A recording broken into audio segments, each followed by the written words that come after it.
మామ, ఈ వీడియోలో కేవలం 500 రూపాయలతో కోటి లింగాలను ఎలా దర్శించుకోవాలి, కోటిలింగేశ్వరానికి ఎలా రీచ్ అవ్వాలి, ఆ ట్రావెలింగ్ ఎలా ఉంటుంది, ఖర్చులు ఎలా ఉన్నాయి అనే ఫుల్ డీటెయిల్స్ అప్లోడ్ చేస్తున్నాను. లాస్ట్ వరకు వీడియో తప్పకుండా చూడండి. యూస్ఫుల్ ఇన్ఫర్మేషన్ మాత్రమే ఉంటుంది. ఖచ్చితంగా బోర్ కొట్టించాను మామ. మొత్తం ఈ ట్రిప్ బడ్జెట్ యొక్క డీటెయిల్స్ చివరిలో యాడ్ చేశాను, తప్పకుండా చూడండి మామ.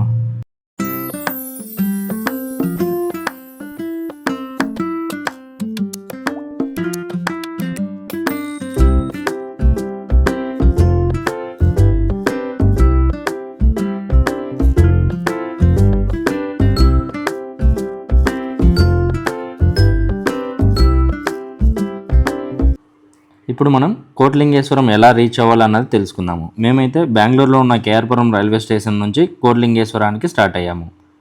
మీరు ఎక్కడి నుంచి స్టార్ట్ అయినా, either తెలుగు రాష్ట్రాల నుంచి అయినా, బెంగళూరు నుండి అయినా, కోలార్ లేదా బంగారుపేటని సెంటర్ పాయింట్గా చేసుకోండి. ఎందుకంటే అక్కడ నుంచి మనకు చాలా బస్సెస్ అండ్ ఆటోలు అవైలబుల్లో ఉంటాయి. కోలార్ నుంచి అయితే 35 కిలోమీటర్స్ ఉంటుంది, బంగారుపేట నుంచి అయితే 15 కిలోమీటర్స్ ఉంటుంది. ఇక్కడ మీరు లాంగ్వేజ్ గురించి ఇబ్బంది పడాల్సిన అవసరం లేదు. కన్నడ మాత్రమే కాదు, ఇక్కడ ఉన్న ప్రజలకు తెలుగు కూడా చాలా బాగా వచ్చు. సో మీకు లాంగ్వేజ్ ప్రాబ్లం అయితే ఉండదు. మేమైతే కేఆర్పురం నుంచి బంగారుపేట రీచ్ అయ్యాము. బంగారుపేట రైల్వే స్టేషన్ పక్కనే 500 మీటర్స్ దూరంలో బస్ స్టాప్ కూడా ఉంటుంది. ఇక్కడ నుంచి అయితే చాలా బస్సెస్ అవైలబుల్లో ఉంటాయి. ఎవ్రీ హాఫ్ అన్ అవర్ 1 అవర్కి బస్సెస్ ఉంటాయి. లేదా హాఫ్ అన్ అవర్ వెయిట్ చేయలేము, మీరు గ్యాంగ్తో వచ్చింటే ఆటో మాట్లాడుకైనా వెళ్ళొచ్చు. 300 to 400 ఛార్జ్ చేస్తారు. బస్సులో వెళ్ళినా కానీ డైరెక్ట్ కోటిలింగేశ్వర ఆర్చి దగ్గర దింపేస్తారనమాట మనకి. మనమైతే ఇప్పుడు కోటిలింగేశ్వర బస్ స్టాప్కి అయితే రీచ్ అయ్యాము. ఇక్కడ నుంచి వాకబుల్ డిస్టెన్సే అన్నారు. పదండి వెళ్ళి చూద్దాం. ఇప్పుడైతే మనం టెంపుల్ దగ్గరకు వచ్చేసాము. బస్ స్టాప్ నుంచి 2 minutes వాకబుల్ డిస్టెన్స్ అనమాట టెంపుల్ దగ్గరికి రాగానే లెఫ్ట్ సైడ్ అయితే పార్కింగ్ ఏరియా ఉంది. మంచిగా షెల్టర్ వేసి పెట్టారు. 50 రూపీస్ అయితే ఛార్జ్ చేస్తున్నారు పార్కింగ్కి. ఇంకొంచెం ముందుకు వెళ్ళగానే మనకు పూజా సామాగ్రి అవన్నీ ఉన్నాయి.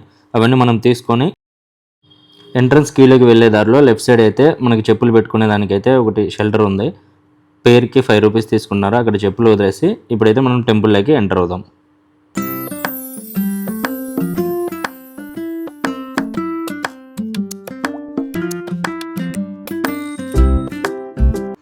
దర్శనానికి దారి అయితే ఇక్కడ ఉంటుంది.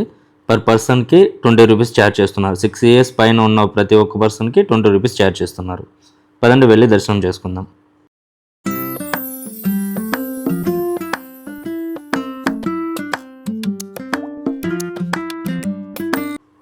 లోపలికి రాగానే అంతా శివమయమే అన్నట్లు అనిపిస్తుంది. కోటి లింగాలతో ఎక్కడ చూసినా శివయ్య కనపడుతున్నాడు. చూడండి లింగ రూపంలో శివయ్య ఎంత బాగున్నాడో. మీరు కూడా ఒకసారి దర్శించుకోండి.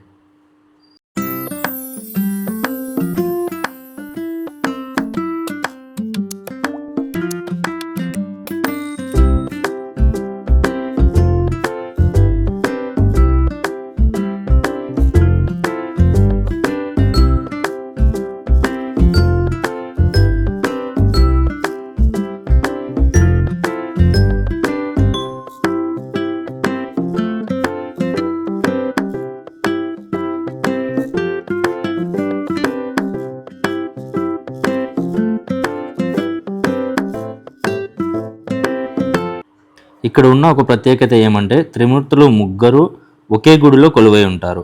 మొదటిగా మనం త్రిమూర్తులను దర్శించుకొని ఆ తర్వాత మంజునాథ స్వామిని దర్శించుకుందాం. పదండి.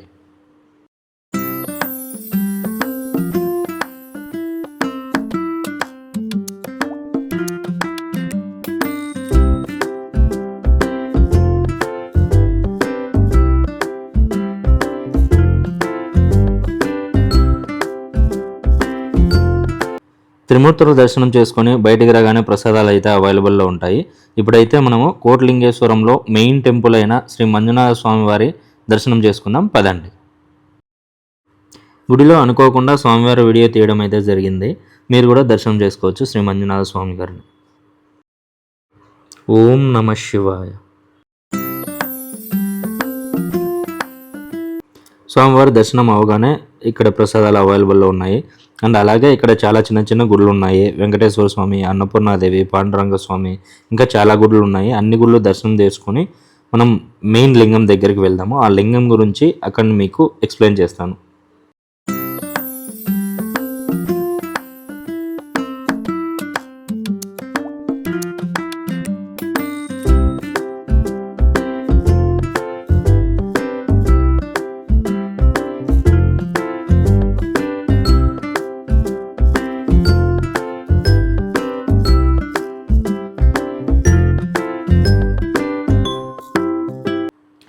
ఇప్పుడు మనము ఈ ఆలయం యొక్క చరిత్రను తెలుసుకుందాము. ఈ ఆలయాన్ని 1880వ సంవత్సరంలో స్వామి సాంబశివమూర్తి గారు స్థాపించారు.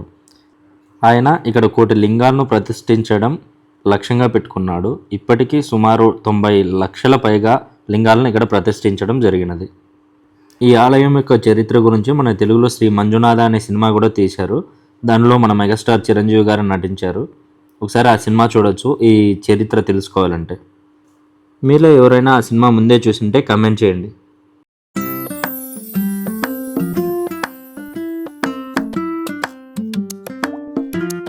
మీరు కూడా ఈ 1,00,00,000 లింగాలు ప్రతిష్ఠించడం అనే మహాయజ్ఞంలో భాగస్వాములు అయ్యే అవకాశం ఉంది. అది ఎలాగంటే ఈ వీడియోలో చూపించే విధంగా మీ పేరుతో ఈ విధంగా లింగాన్ని ప్రతిష్ఠించవచ్చు.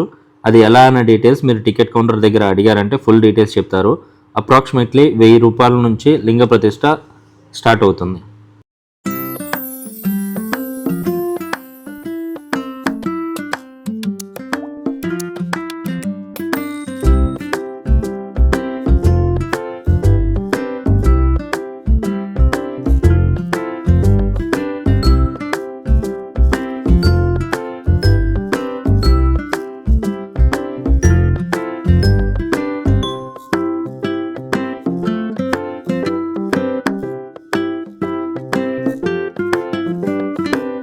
ఇప్పుడైతే మనము ఈ ఆలయంలో ఉన్న అతి ప్రధానమైన లింగం దగ్గరికి అయితే వెళ్దాము. ఈ లింగం యొక్క ప్రత్యేకత ఏమంటే ప్రపంచంలోనే ఉన్న అతిపెద్ద శివలింగాల్లో ఈ శివలింగం కూడా ఒకటి.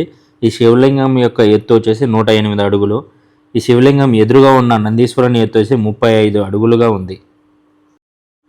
అండ్ ఇంకోటి ఏమంటే ఈ ఆలయంలో మొదటిగా నిర్మించిన శివలింగం ఇదే. ఇక్కడున్న చరిత్ర ప్రకారం ఈ శివలింగం ఒక్కదానికి పూజ చేస్తే 1,00,00,000 శివలింగాలకు చేసిన పూజా ఫలం వస్తుందని ఇక్కడ నమ్మకం.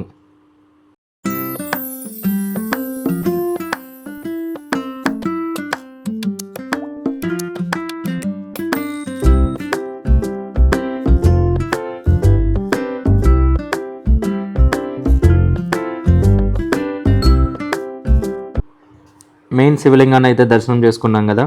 ఇక్కడ నుంచి కొంచెం ముందుకు వెళ్తే ఇక్కడ చాలా అమ్మవార్లు అయితే కొలువై ఉన్నారు. చూసేద్దాం పదండి.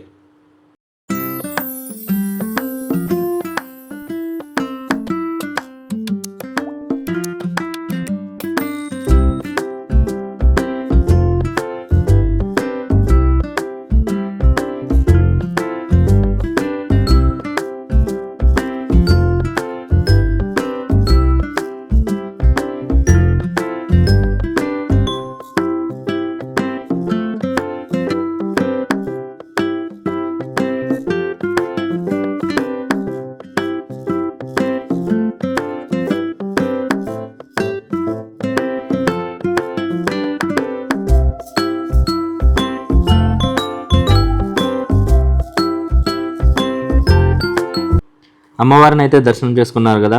ఇంకా ఇక్కడ హనుమంతుల వారు అండ్ షిరిడి సాయిబాబా వారు ఉన్నారు. వారిని కూడా దర్శనం చేసుకుందాం పదండి.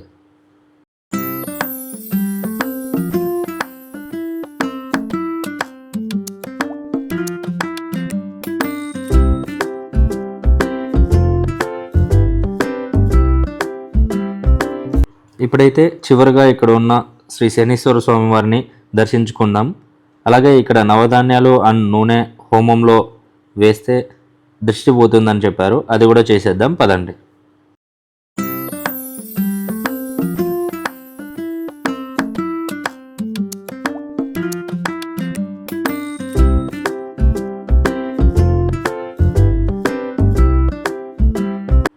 ఇప్పుడైతే అందరి దేవతామూర్తులను దర్శనం చేసుకున్న తర్వాత బయటకు వచ్చాము. బయటికి రాగానే ఇట్లా షాపింగ్ అయితే ఉంది.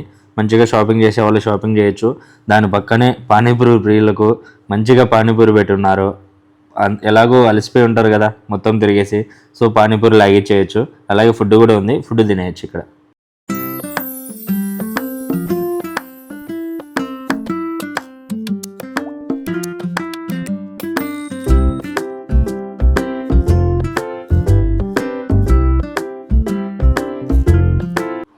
అంటే ఇక్కడ ఒక హార్స్ రైడింగ్ లాగా చిన్నది పెట్టారు. ఒక్కొక్కరికి పిల్లలకైతే 50 రూపీస్, పెద్దలకైతే 100 రూపీస్ తీసుకుంటున్నారు. మీకు ఇంట్రెస్ట్ ఉంటే హార్స్ ఎక్కేయచ్చు. అండ్ పార్కింగ్ ఏరియాలో ఇన్ కేస్ ఏదన్నా హెల్త్ ఎమర్జెన్సీ వచ్చిందంటే ఇక్కడ ఫ్రీ మెడిసిన్స్ దొరుకుతాయి, మీరు కూడా యూజ్ చేసుకోవచ్చు.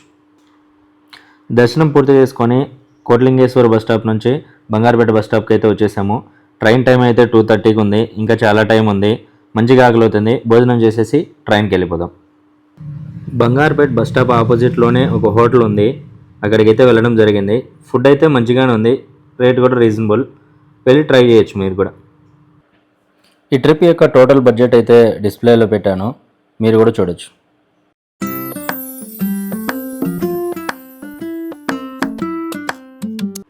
మామ, మన ఛానల్ని ఇంకా ఎవరైనా సబ్స్క్రైబ్ చేయకపోతే ప్లీజ్ సబ్స్క్రైబ్ మామ. గంట మర్చిపోద్దే.